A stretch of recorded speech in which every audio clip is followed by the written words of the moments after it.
राम नारायण राम, ही जी विराट क्षमता आहे, ही माझी क्षमता आहे, जी माणूस इथे प्राप्त करू शकत नाही. तुम्ही ती तुमच्या डोळ्यांसमोर पाहत आहात म्हणून तुम्ही तिला महत्त्व देत नाही. मला कुठेही घेऊन जा, तुरुंगात, व्हॅनमध्ये किंवा कोणत्याही ठिकाणी.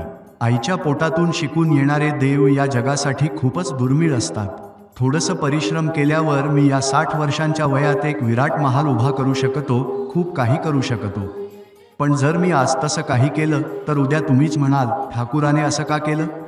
कशाही परिस्थितीत 60व्या वर्षी थोडा सुख उपभोगण्यासाठी मी विराटाच्या त्या शाश्वत महाशांतीचा आनंद कायमचा गमावायला तयार नाही. उलट 60 वर्षांत 10-12 हजार वर्षांचा गोंधळ संपवणं हेच जास्त चांगलं आहे.